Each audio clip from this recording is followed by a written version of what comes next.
अगर तुम्हें सस्पेंस और हॉरर थ्रिलर का कॉम्बिनेशन पसंद है तो ये शो मस्ट वॉच है तुम्हारे लिए। मतलब इतना बेहतरीन शो इतने बेहतरीन तरीके से बनाया गया है कि मैं क्या ही बताऊं, किस वे में बयां करूं। इसको प्रोड्यूस और डायरेक्ट जे.एस. नंदिनी ने किया है और बहुत ही बेहतरीन डायरेक्शन किया है उन्होंने। एक एक चीज़ बारीकी से देखी गई है, एक एक चीज़ बारीकी से लिखी गई है, लिखा भी उन्होंने ही है। और एक एक चीज़ पर ध्यान दिया गया है, कुछ भी ऐसा फॉर ग्रांटेड नहीं लिया गया है। जो भी डिटेलिंग है, जो भी साउंड डिज़ाइन है, वो बहुत ही बेहतरीन तरीके से किया गया है। हर एक फ्रेम तुमको एक अलग एक्साइटमेंट देगी। और जब मूवी एंड होता है, मतलब सीरीज़ का एक एपिसोड एंड होता है, वो एक ऐसे क्लिफ एंगर पे छोड़ के जाता है तुमको कि भाई क्या है ये और क्यों ही हो रहा है ये, और ऐसा ही क्यों हो रहा है ये। इस वे में सवाल करती हैं चीज़ें। इसके लीड रोल में हमें नवीन चंद्रा नजर आएंगे और सब इंस्पेक्टर के रूप में श्री कृष्ण दयाल नजर आते हैं। उनके साथ साथ एक ट्रांसजेंडर एक्ट्रेस मालिनी भी नजर आती हैं हमें। और सुनैना और कुमार रेवल का भी एक अच्छा खासा रोल है। कन्नन रवि भी एक बहुत ही बेहतरीन कलाकार हैं और वो भी हमें इसमें नज़र आते हैं।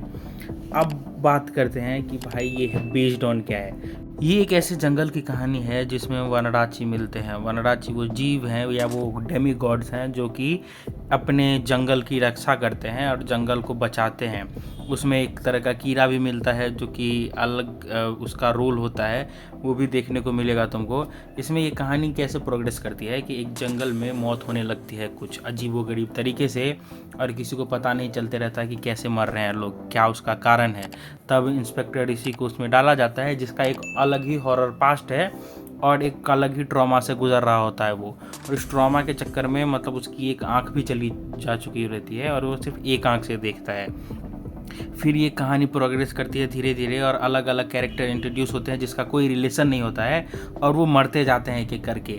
और जो जो मरता है उसमें एक एक गवाह नज़र आता है जो ये बोलता है कि उसने वनराची को अपने आंखों से देखा है, और वो एक्सप्लेन करता है कि कैसा है वनराची। बट इंस्पेक्टर डीसी जो है ये वो मानने को तैयार ही नहीं होता है कि ऐसी कोई चीज़ है, और वो अपने काम पे प्रोसेस करते रहता है कि नहीं यार कोई ये मर्डर कर रहा है, मर्डर कर रहा है। And he is like focused on that कि कोई मर्डरर को ढूंढना है, ना कि ये एक सुपर नेचुरल थिंग्स हो रही हैं।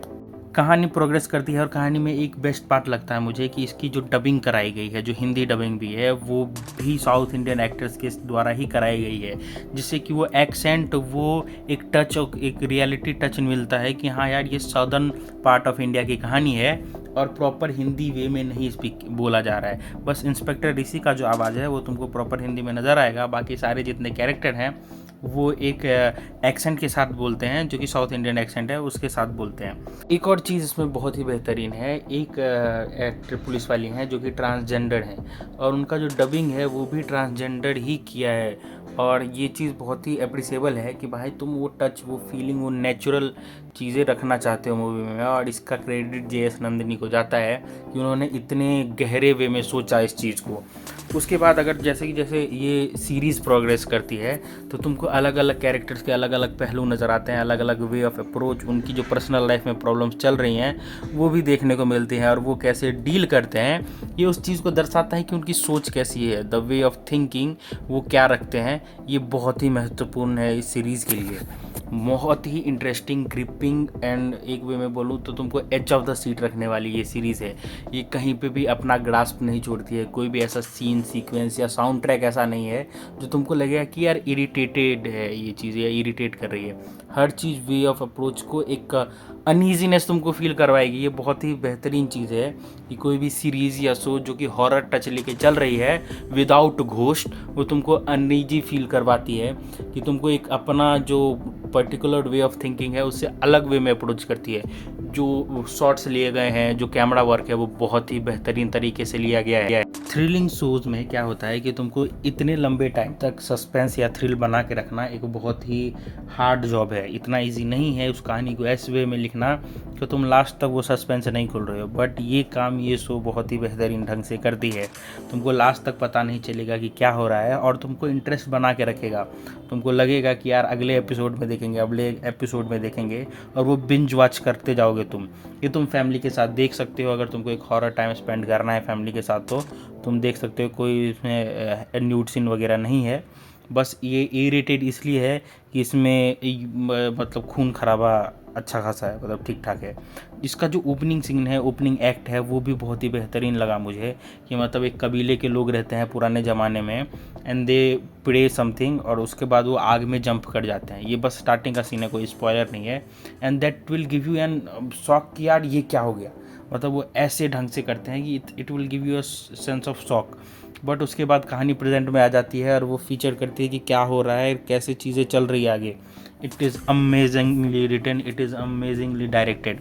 मतलब बहुत ही कम शोज़ या सीरीज़ ऐसे बनते हैं जो कि इतनी ग्रिपिंग, ग्रास्पिंग और इतना बेहतरीन वे में हॉरर को प्रेजेंट करें। एक चीज़ जो मुझे इसकी मतलब अगर निगेटिव साइड में मैं बोलूँ, बस वो एक चीज़ मुझे लगी कि बहुत सारे कैरेक्टर्स ऐसे थे, साइड कैरेक्टर्स, जिसका एक्सप्लेनेशन उतने बेटर वे में नहीं किया गया। एक्सप्लेनेशन मतलब वो जो एक उनकी साइड स्टोरी चलती रहती है और वो क्यों इन्वॉल्व है उसमें, वो उतना अच्छे तरीके से नहीं दिखाया गया है। Just for the sake of story डाल दिया गया था कि मतलब हाँ ये ऐसा था इसलिए ऐसा हो गया। मैं ये चाहता था कि मतलब वो और बेटर वे में एक्सप्लेन करे, खासकर जब तुम सीरीज बना रहे हो। क्या होता है ना कि अगर तुम किसी कैरेक्टर को देख रहे हो और उसके साथ कुछ बुरा होते हुए देख रहे हो, तो तुम उस सेंस ऑफ अटैचमेंट फील करते हो कि हाँ यार ये इतना ऐसा था इसीलिए मुझे मतलब इसके साथ ये हो रहा है या ऐसा ऐसा कर रहा है ये। तो वो चीज़ें होती हैं कि एक वे ऑफ सेंस दे देती है तुमको कि हाँ मतलब ये डिज़र्व करता था या डिज़र्व नहीं करता था। तो वो एक माइन्यूट सा मुझे प्रॉब्लम लगा कि और बेटर वे में एक्सप्लेन किया जा सकता था। एक्सप्लेन किया गया है बट थोड़ा सा और बेटर वे में वो अप्रोच ले सकते थे। बाकी मैं इसको 10/10 बोलूँगा, मतलब 10 नहीं तो 9/10 तो ज़रूर बोलूँगा कि यार ये देखने वाली सीरीज़ है। तुम देखो, हिंदी डबिंग भी काफ़ी अच्छी तरीके से की गई है, काफ़ी बेहतरीन रूप से की गई है और कहानी बहुत सॉलिड है, कहानी एकदम टॉप नॉच है। तो मैं तो भाई बोलूँगा कि जाके देखो, अगर तुम्हें हॉरर, थ्रिलर, सस्पेंस देखना है तो मज़ा आ जाता है देख करके। Thanks for watching this video को लाइक, चैनल को सब्सक्राइब कर देना। मुझे सोशल मीडिया पे फॉलो करना मत भूलना, लिंक तुमको डिस्क्रिप्शन में मिल जाएंगे। अपना और अपनों का ध्यान रखना और चैनल को सब्सक्राइब कर देना। मिलते हैं किसी और मज़ेदार वीडियो में। Take care, bye bye.